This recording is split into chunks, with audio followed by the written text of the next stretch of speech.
A colleague recently shared that the brokenness of the world had overwhelmed him, and he'd spent a morning just crying about all of it.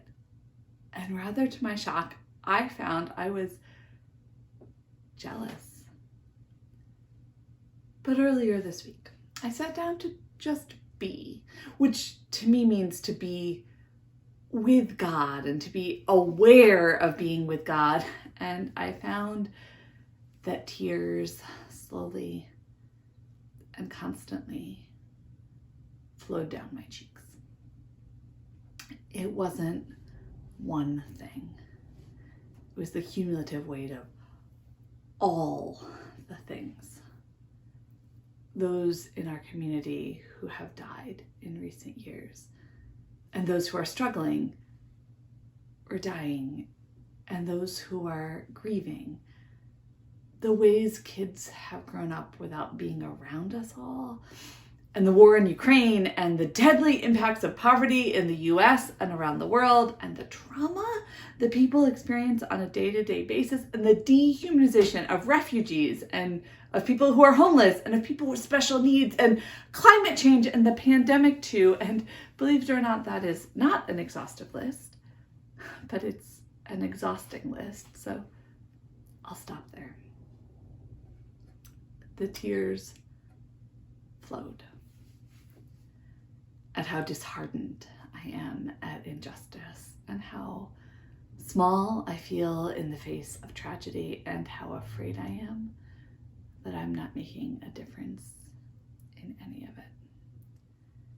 And as the tears flowed, I found more and more under them personal grief I hadn't given myself time to notice, and fears I don't usually allow near enough to the light to be named.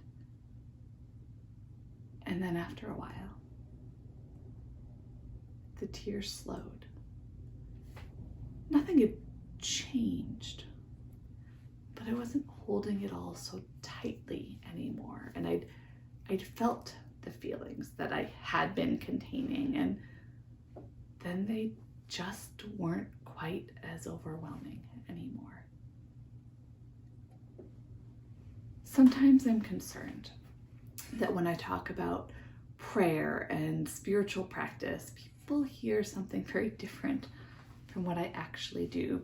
What I've just described is within the normal realm of what happens when I slow down to listen to myself and to God in me, and to silence itself.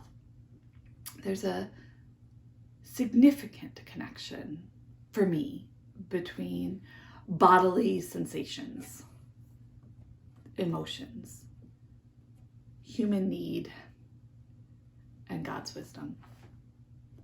My prayer life seems to me to be a lot less pious than the religious greats of history.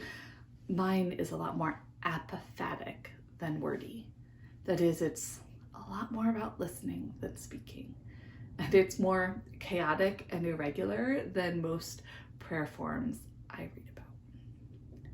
But I think this is important to share, because I fear that a lot of faithful people haven't found prayer practices that work for them, or people are afraid that their prayer practices don't count or aren't good enough. And on top of all that, I think a lot of people still think emotions are bad things that keep us from God, instead of being access points to the holy itself. Now, quite often, when I'm busy beating myself up for not being more, for not being infinitely kind or patient or activist or world-changing, I get stopped in my tracks by something I associate with the divine. It's a reminder that it isn't all on my shoulders, and that God is able to make a lot out of a little, and that I'm only being asked to do my part and not everything. I still worry, but it helps a lot. In the end of our gospel reading today, Peter receives absolution. The Gospels make quite a point of Peter denying Jesus 3 times, and then John makes space for Peter to affirm his love for Jesus 3 times as well. And each of the affirmations comes with a command. Feed my lambs, tend my sheep, feed my sheep. Before meeting Jesus, Peter was a fisherman. And after Jesus died, Peter decided to go fishing, right? Except it didn't work. They fished all night and caught nothing until Jesus showed up. More on that later. And then Jesus reminded him he wasn't a fisherman anymore. He'd been changed by the time with Jesus. And now he was to care for the people of God. And as we understand it, those commandments are passed down to us. We are all to care for the people of God, and we are all a part of the people of God. And so compassion and care and mutuality are all this work that we're called into, which can sound really easy until you actually try it. But it turns out that it is plenty to be challenging us for our whole lifetimes, especially when we live in a society that isn't built on compassion or care for all. Maybe at the core, that was actually what I was crying about. I am sad about my personal losses and griefs and the ones that you all are holding to, but I am most sad these days that so much of the suffering in the world is unnecessary, and yet we collectively keep on deciding to allow people to suffer and struggle rather than just reallocate resources justly. And boy, oh boy, the work of trying to move towards justice and compassion feels like being up against Goliath, right? This year, the core of this gospel passage for me is in that ridiculous suggestion by Jesus to cast the nets on the other side of the boat. Because really, they had fished all night and caught nothing. So what's going to happen when they move their nets a few feet and throw them to the other side? Based on logic, it will mean nothing. John presents it as a miracle, as if when you listen to Jesus, where there was nothing, there is now abundance, which is a wonderful take, but this feels like a bigger truth than a one-time miracle for me. Quite often, tiny little changes can make all the difference, and we can't always anticipate which ones are going to do it. Throw the nets on the other side of the boat can be read a physical book instead of your Kindle before bed, or rewrite an agenda with more quiet time, or stretch before meals, or take that stroll, but take it during sunset, or a lot of other tiny little sources of life. Throw the nets on the other side of the boat also seems to me about being open to the third ways of life. The answers that are not choosing between two opposing options, but finding a way to get the best parts of two answers in a third.